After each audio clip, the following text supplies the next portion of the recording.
Vous avez vu, mes yeux, ils ont fait bon, allez, je chante un truc. Alors, vous allez parler d'Orange. QGIS Server, composant principal du SIG d'Orange. De la ville ou de France Télécom? Ouais, ça c'est jamais. Eh ben, c'est à vous, vous voulez assis comme ça? En mode karaoké? Allez, vas-y, c'est bon. Je vous donne aussi celui-là au cas où. Ah non, vous pouvez même rester assis et avoir ce micro. C'est des relations N-N, quoi. Ok. Allez. Alors bonjour à tous. Aujourd'hui, on va vous parler des SIG Réseau, qui est le SIG développé par Orange. Ah, mais maintenant, c'est plus cher. Ah merde. Tu peux rester assis. Ah ouais, je connais. Et donc QGIS est le composant principal. Alors moi, je suis Erwan Gropars et je t'accompagne aujourd'hui de Guillaume Bourdeau. On fait partie de la DPSI d'Orange, la direction technique des systèmes d'information. Et on est tous les deux membres de l'équipe de développement des SIG Réseau. Alors, dans un premier temps, on va un peu vous présenter l'histoire des SIG Réseau et la démarche open source qu'Orange a mise en place. Ensuite, on va s'attarder sur l'architecture de notre infrastructure. Et puis enfin, on terminera par un focus de notre utilisation de QGIS au sein de cette infrastructure.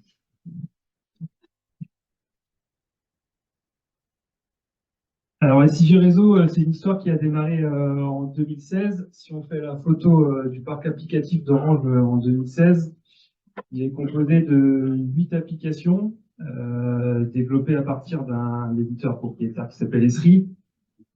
Ces 8 applications sont développées au bout de fortune, c'est-à-dire que l'ensemble des développements sont sous-traités. Et ces 8 applications sont obsolètes, que ce soit au niveau de l'architecture technique ou de l'architecture logicielle. Et on a énormément de mal à les faire évoluer.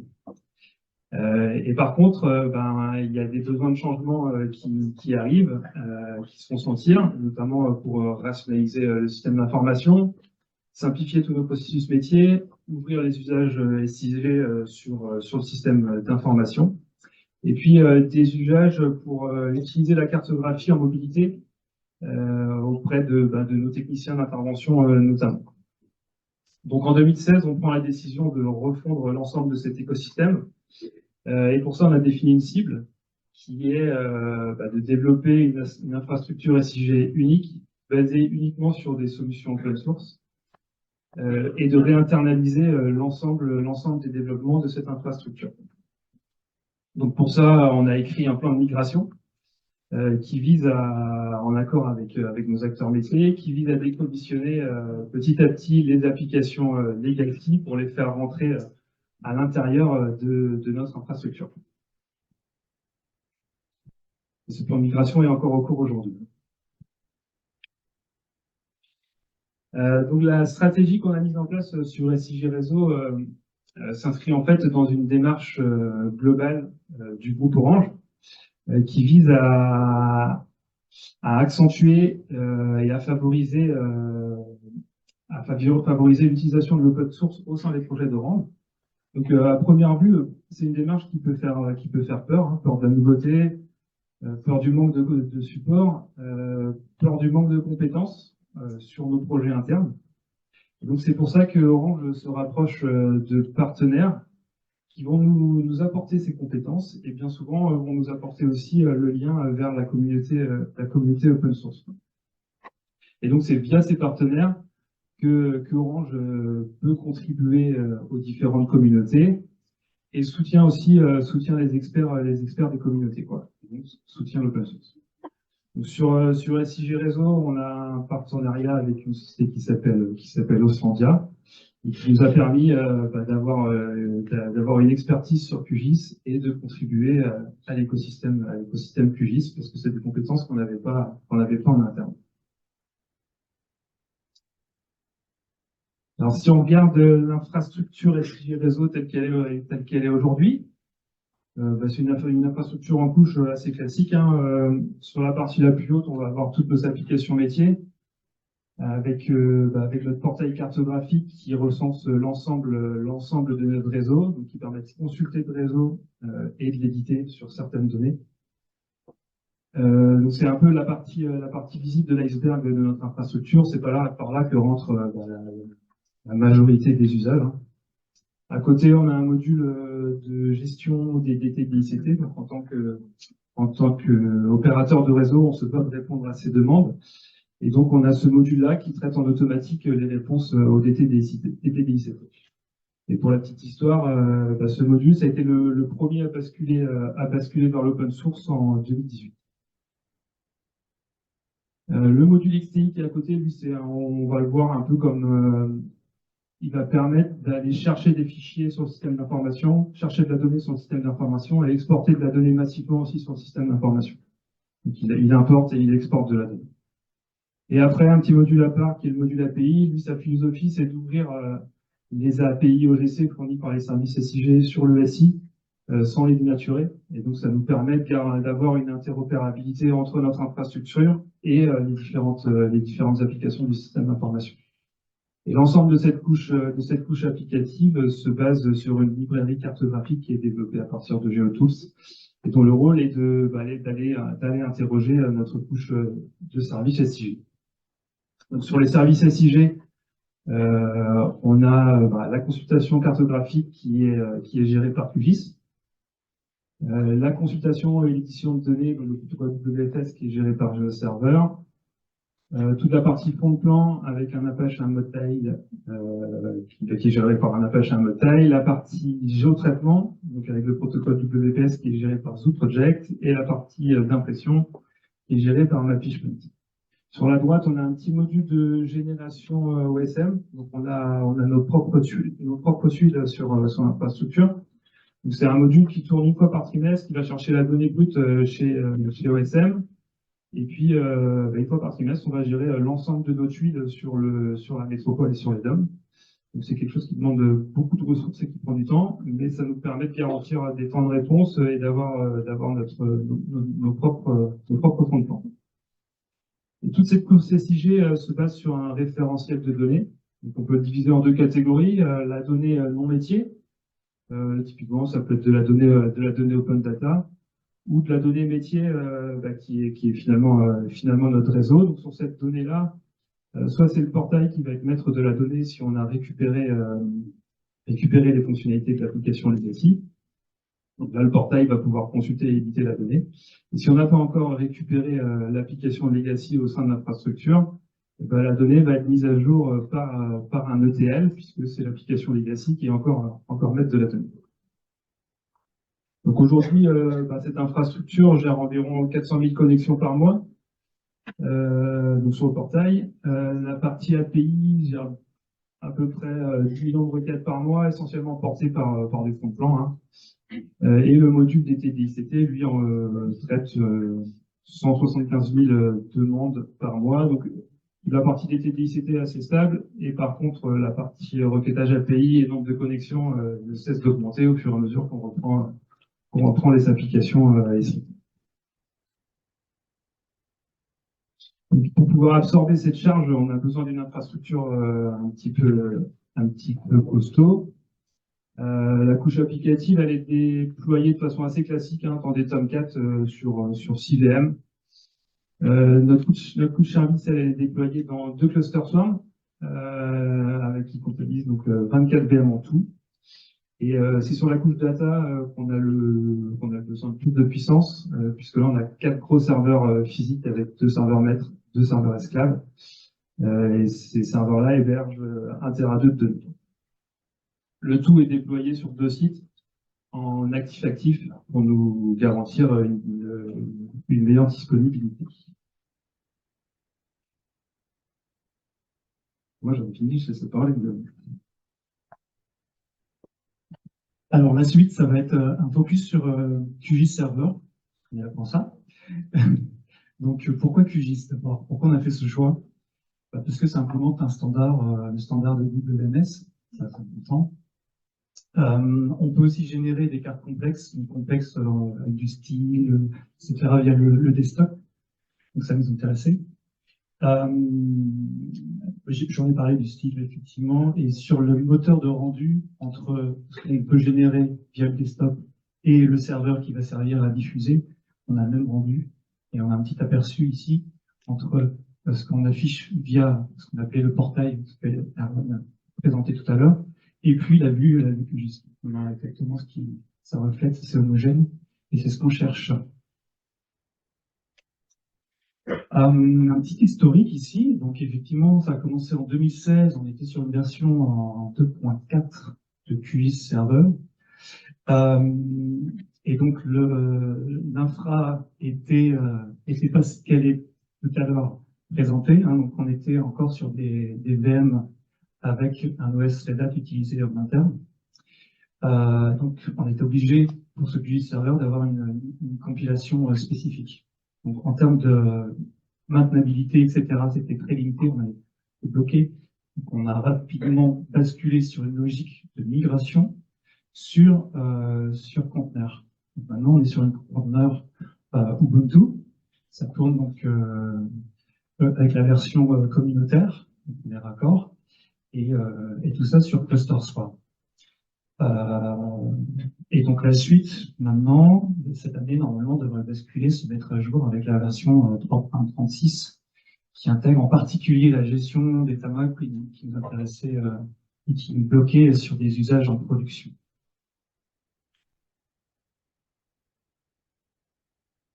Quelques chiffres ici aussi, en termes de volumétrie, focus QGIS. Donc on est sur du 5 millions de requêtes jour. Donc comme le précisait Erwan, portail beaucoup, et puis une forte volumétrie aussi associée aux impressions des DP17P. On a aussi des pics de charge, c'est pas tout lissé, et donc parfois ça envoie un petit peu avec du 20 requêtes secondes sur certains pics. 96 instances de QGIS Server, de conteneur, hein, donc voilà, pour absorber le flux. Et puis sinon, en termes de projet QGIS, on a 43, il y a 400, l'ordre de 400 couches manipulées par l'applicatif. En temps de réponse, on est entre 200 millisecondes et 1 seconde, donc c'est appréciable.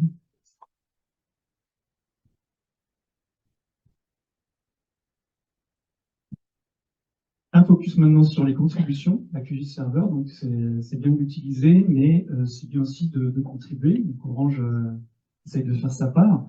On a un fonctionnement de sponsoring, donc on contribue à l'effort communautaire via ce sponsor et via aussi donc l'accompagnement d'Oslandia qui participe à cet effort-là. Donc il y a divers points sur lesquels on a accès à notre sponsoring, parce que c'est là que ça nous intéressait particulièrement. La refonte du QGIS Server, donc de la version 2 à la version 3. Sans la version 3, clairement, on ne serait pas là où on en est, ça n'aurait pas absorbé tous nos usages et la volumétrie. Ensuite, on a aussi accès sur des problématiques de sécurité. Bon, c'est un petit classique, mais on fait attention à ça, bien sûr. L'interopérabilité, donc on a insisté pour que le respect des standards OGC soit conservé, et donc en facilitant les tests automatiques, et ben, ça accélérait cette standardisation systématique. Et deux autres points, donc effectivement sur les performances, sur les performances et l'intégration continue intègre aussi de la charge pour s'assurer que les versions qui sortent valident la volumétrie. Et enfin, alors là, effectivement, on a contribué en donnant une partie de nos projets pour tester sur ce qui pourrait être un petit peu complexe à visualiser. Et dernièrement, effectivement, on a aussi insisté un petit peu sur la gestion des tamas qui nous posait problématique, posait problème en production. Donc, il y aurait une feature qui était délivrée, qui va être intégrée dans la 3.6, comme je disais tout à l'heure, et qu'on devrait prochainement pousser en prod. En termes de bilan, bah, on est sur un succès avec cette envie de bascule open source. Plusieurs titres, donc bah, tout d'abord l'utilisateur qui est satisfait, il retrouve ses fonctions, ça répond bien. Bah, c'est quand même un très bon point. C'est ce qu'on cherchait. Après, On a aussi, il faut préciser, donc effectivement, réussi à basculer grâce à un élément clé, partenariat Oslandia. Et puis Orange est devenu un acteur dans l'écosystème open source SIG, donc de façon indirecte avec ses contributions via Oslandia, sur QGIS. Mais il y a aussi des contributions directes sur d'autres modules tels que GeoServer, GeoTools et ZooProject. La suite, il y a encore des gros défis, il y a quoi faire encore avec donc toujours les velléités d'accélérer les changements de version pour être à jour sur tous nos briques SIG. Finir la reprise, donc notre exercice de refonte, on est encore au milieu du gué, toutes les applications legacy sur S3 ne sont pas reprises dans SIG réseau. On veut basculer l'ensemble de notre infra dans le cloud. Donc là aussi, on va un petit peu transpirer. Et puis voilà, sur l'aspect démocratisation de l'usage SIG open source, on a bien poussé une instance blanche de ce qu'on a fait là, qui puisse être réutilisable pour un certain nombre d'usages en interne. Et on pense aussi à la place de ce qu'on a développé spécifiquement pour le métier de l'intervention, etc., un SIG réseau, on va peut-être utiliser un client open source tel que PWC2. Voilà, merci à vous.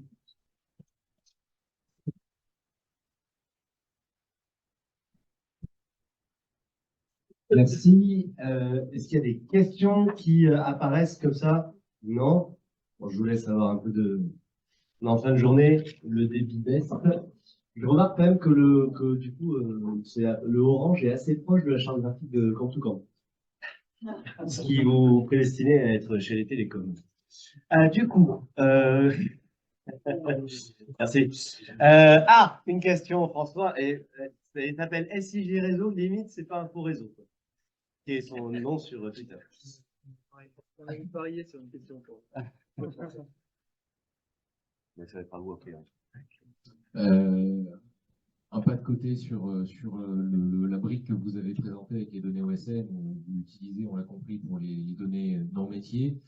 Néanmoins, il y a bien des données métiers sur OSM, qui sont certains complètes, mais qui pourraient représenter une source intéressante contradictoire pour la position de certains points du SIG. Est-ce que vous envisagez, est-ce que la position a évolué sur d'éventuels usages en contrôle ou autres, ou pas du tout?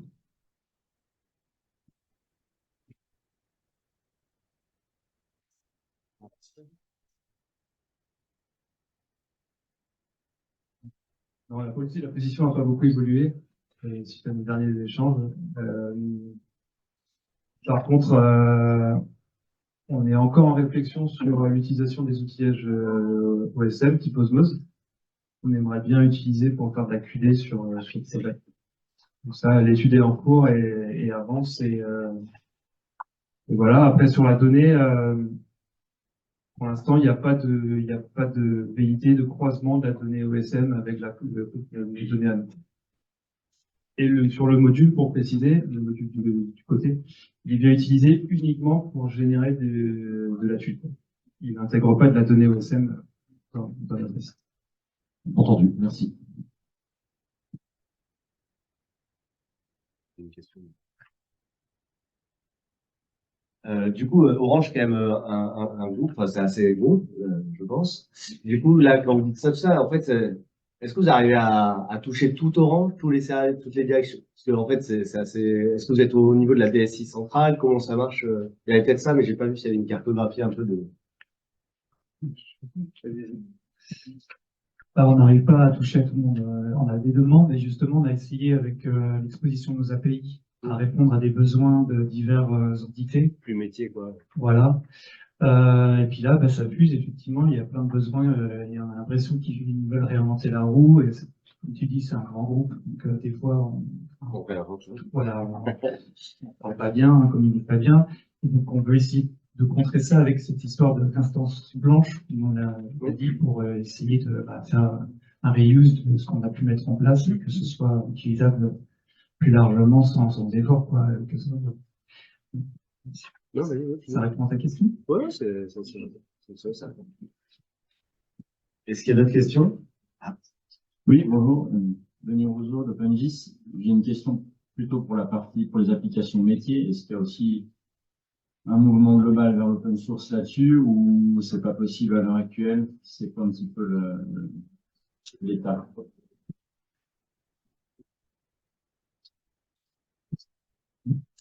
Bah, oui, oui, il y a un mouvement global au sein du groupe, hein. Il y a une direction de l'open source. C'est vraiment une volonté affichée par le groupe d'utiliser de l'open source et de chaque nouveau projet qui démarre doit se poser la question euh, est-ce que je peux faire avec de l'open source? Si je peux faire avec de l'open source, et, voilà, le débat est clos et le projet démarre avec de l'open source. Si j'ose reformuler ma question, à quel horizon vous allez arriver de vous séparer complètement des RIP? Alors, Dès qu'ils auront plus de commerciaux. non, non, c'est bien l'ambition affichée. Nous, on a une roadmap qui tourne, qui est affichée jusqu'en 2030. Et on a une grosse échéance au mois de mai. Il nous restera 2 applications à une fois que cette grosse échéance sera passée. Juste une précision, ça c'est que sur le périmètre que gère notre application. Et comme on le disait juste avant, il y a d'autres entités où je pense qu'il y a encore un peu d'esprit qui traîne, donc qui sont en train de se réveiller, mais là on n'a pas en visibilité tout. En tout cas nous, mais effectivement il y a un pôle open source qui lui peut-être a plus de vue là-dessus. Oui, donc Sébastien Gaillac au Craig, ici. Merci. J'ai une petite question sur le module DICT, alors à part si ça m'a échappé sur le micro-siècle en début de présentation, mais vous pouvez m'en dire un petit peu plus sur le module qui permet, enfin, les outils qui sont mobilisés pour gérer tous ces DICT. Le volume est impressionnant. Du coup, c'est quoi derrière? Donc les DTDICT, donc tu l'as un petit peu précisé, effectivement, en tant que gestionnaire de réseau souterrain, quand il y a des travaux sur la voirie, par exemple, ben, il faut déclarer ces travaux. Et les gestionnaires de réseaux souterrains doivent répondre réglementairement, donc par des plans, s'il y a du réseau pour pas tout péter, c'est gagnant-gagnant, hein. Pour répondre à ta question, eh ben, on a des géotraitements qui font de l'analyse pour croiser. Est-ce qu'on doit répondre? Il y a Oui. un CERFA. Ouais, je vois bien le principe, mais du coup, par exemple, c'est Zoo Project qui est mobilisé, c'est du QGIS Server, c'est Alors, il y le a, foliotage derrière, enfin, il y a la notion de produire une mise en page pour chaque DICT. il y a quasiment tout, en fait. On va retrouver en termes de modules SIG, GeoServer pour WFS, Zoo Project pour WPS.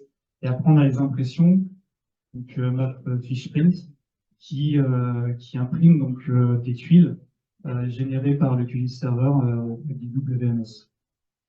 Donc voilà, ça fournit le PDF en sortie. Merci. Et tout ça, c'est ordonnancé en fait par un batch Java qui ordonnance le tout et qui s'occupe d'aller chercher la demande chez PDA, ordonnancer toute cette mécanique là pour générer les PDF et repousser chez le PDA. J'ai une dernière question. Est-ce que dans les concurrents, dans les gros opérateurs de télécom ou des choses comme ça, est-ce qu'il y a, vous savez, s'ils sont sur les mêmes socles, etc. Ou pas du tout? Ah, SFR, oui. Pardon? SFR, oui. SFR, oui. D'accord. Alors, ouais, c'est étonnant, côté opérateur télécom, je sais pas trop la réponse, mais on échange pas mal avec d'autres grosses boîtes qui ont des problématiques de réseau. Mm. Et soit ils ont déjà engagé, soit ils y réfléchissent sérieusement. Donc oui, oui, la tendance est générale, quoi. C'est bon. Super. Merci, il est temps de raccrocher. Merci.